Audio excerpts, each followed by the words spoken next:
마테오복음서 13장 47절에서 50절 문제의식. 또 하늘나라는 바다에 그물을 쳐서 온갖 것을 끌어올리는 것에 비길 수 있다. 어부들은 그물이 가득 차면 해변에 끌어올려 놓고 앉아서 좋은 것은 추려 그릇에 담고 나쁜 것은 내버린다. 세상 끝날에도 이와 같을 것이다. 천사들이 나타나 선한 사람들 사이에 끼어있는 악한 자들을 가려내어 불구덩이에 쳐넣을 것이다. 그러면 거기서 그들은 가슴을 치며 통곡할 것이다.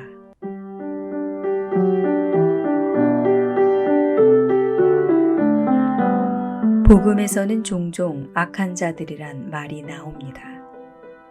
우리가 흔히 선한 사람이란 착한 일을 많이 하는 사람, 악한 사람이란 범죄 행위를 저지르는 사람이라고 생각합니다.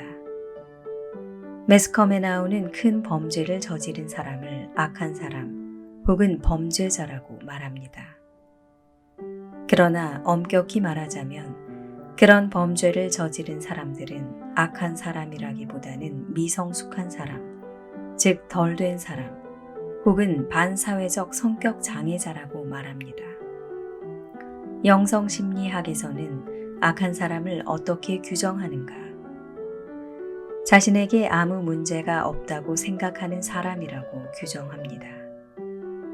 모든 문제는 다른 사람들에게만 있지, 자신은 늘 바르고 정당하다고 생각하는 사람이라고 합니다. 자신에게 아무런 문제가 없다고 생각하는 사람들이 가장 큰 문제는 다른 사람들의 문제에 대하여 아주 잔인할 정도로 응징을 한다는 것입니다. 심성의 잔인성이 문제입니다. 이런 심성의 대표적인 인물들이 바로 바리사이파 사람들이었습니다. 바리사이파 사람들은 율법적으로 하자가 전혀 없는 완벽한 신앙생활을 한 사람들이었습니다. 그들은 자신들이 외적으로 전혀 문제가 없는 생활을 하고 있다는 자신감에 사로잡혀서 살았습니다. 자아도취에 빠지는 병적인 삶을 살았다는 말이지요. 그들이 스스로를 바리사이, 즉 선별된 사람들이라고 지칭한 것이 그 증거입니다. 자기애적 성격 장애에 걸린 바리사이들은 율법을 준수하지 못하는 사람들을 잔혹할 정도로 무시하고 사회적으로 소외시키는 일을 서슴지 않았습니다. 그것이 자신들의 권리라고까지 생각하였습니다. 그들은 자신들의 행위를 악한 것이라고 생각하지 않았기에 주님께서 지적하였을 때 성찰하고 돌아보는 시간을 갖지 않고 오히려 주님을 십자가형에 처하는 적대감을 표출하였습니다. 바로 이런 이유로 심리치료에서는 자신에게 문제가 있음을 깨닫는 사람을 마음이 건강하다고 말합니다. 자기 안에 문제가 있음을 보는 사람은 다른 사람을 비난할 시간이 없습니다. 자기 문제를 해결하기에도 시간이 부족하기 때문입니다. 자기 안에 문제가 있음을 아는 사람들은 겸손합니다. 자신이 나설 수 있을 정도로 온전한 사람이 아님을 알기 때문입니다. 자기 안에 문제가 있음을 아는 사람들은 사람들과의 친교를 맺는데 어려움을 겪지 않습니다.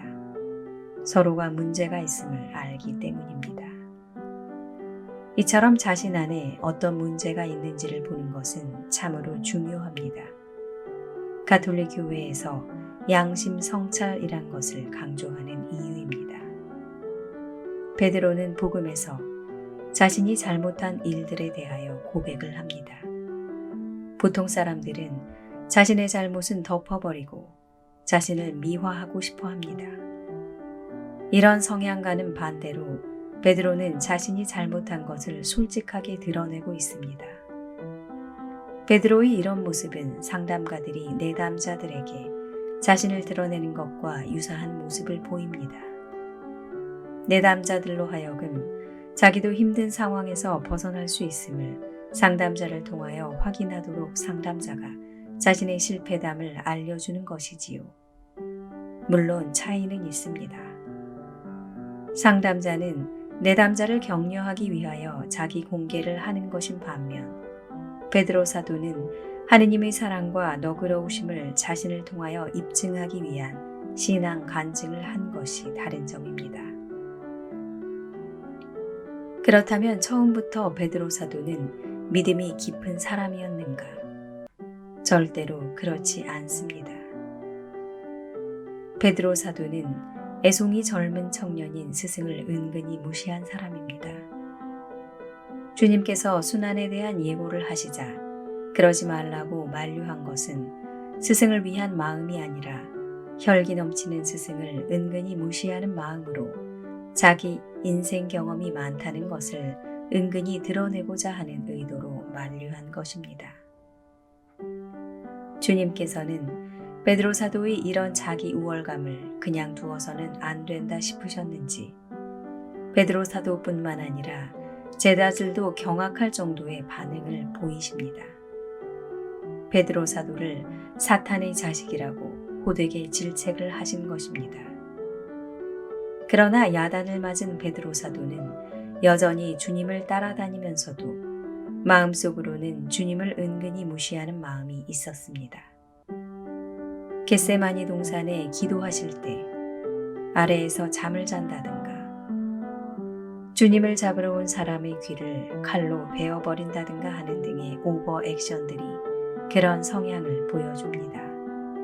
그리고 끝으로 자신이 주님의 제자가 아니라고 부정한 사실이 평소의 그의 본심을 그대로 드러내줍니다.